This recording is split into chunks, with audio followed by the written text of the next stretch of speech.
নমস্কার বন্ধুরা, মিনুর রান্নাঘরে আজকের আমি রান্না করব সিমুইয়ের পায়েস। তার জন্যে 1 লিটার মতো দুধ আমি এখানে গরম করে নিয়েছি। দুধটাকে খুব ভালো করে একটু জাল দিয়ে নিচ্ছি।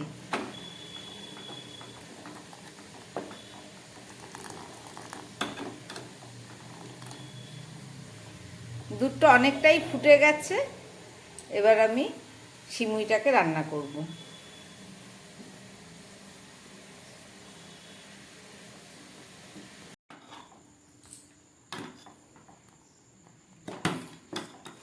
দুধটা একদম ঘন হয়ে গেছে। এবার আমি গ্যাসটাকে বন্ধ করে দিচ্ছি।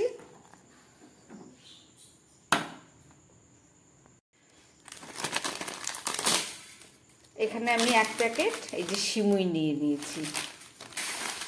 সিমুইতে এমনিতেই ঘি দিয়ে এটা ভাজাই প্যাকিং হয়ে রয়েছে।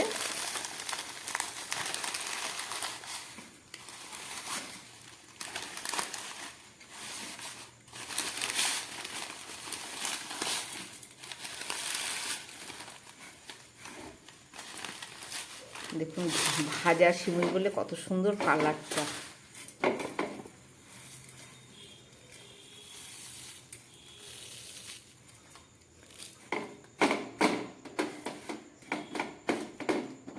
কিছুটা সিমুই নিয়ে নিলাম। এবার চলুন রান্না করি। একটা কড়াই বসিয়ে দিয়ে তার মধ্যে দিয়ে দিচ্ছি পরিমাণ মতো ঘি।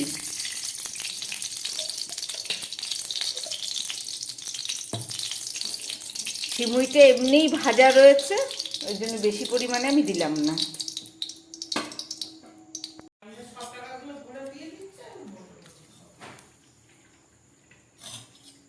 একটা তেজপাতা দিয়ে দিলাম। ঘিয়ের মধ্যে দিয়ে দিচ্ছি এই ভাজা সিমুইটা। বেশি ভাজবো না, কারণ এটা দেখতেই পাচ্ছেন একদম ব্রাউন কালারের রয়েছে ভাজা সিমুই। এবার আমি এখানে ফুটিয়ে রাখা দুধটা দিয়ে দিচ্ছি।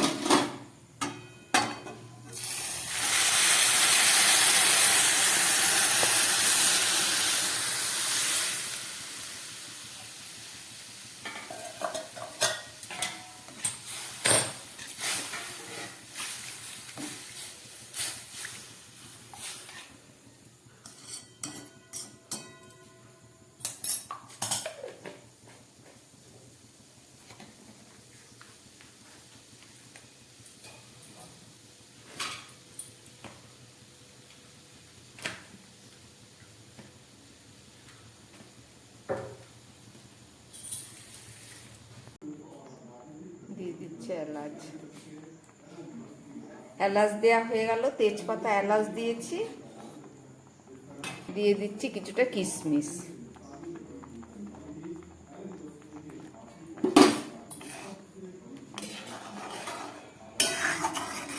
সিমুইটা সিদ্ধ হয়ে গেছে। লাস্টে দিয়ে দিচ্ছি চিনি। চিনির পরিমাণটা যে যেমন মিষ্টি খাবেন সেই বুঝেই দেয়া হবে।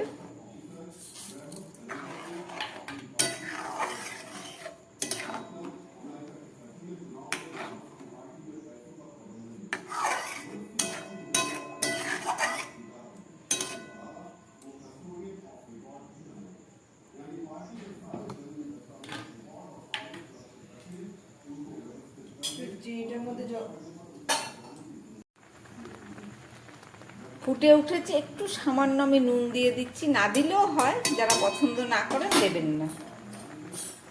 আমার একদম রেডি হয়ে গেছে। একটু পাতলা থাক, না এবার শুকিয়ে একদম শুকনো হয়ে যাবে।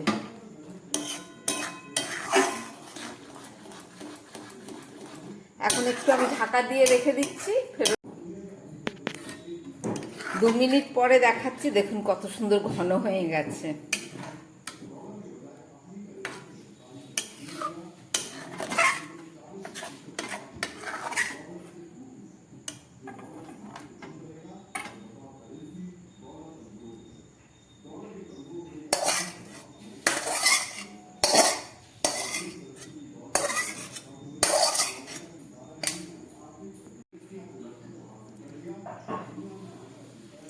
একটু আমন্ড দিয়ে দিলাম আর একটু কিশমিশ দিয়ে দিলাম।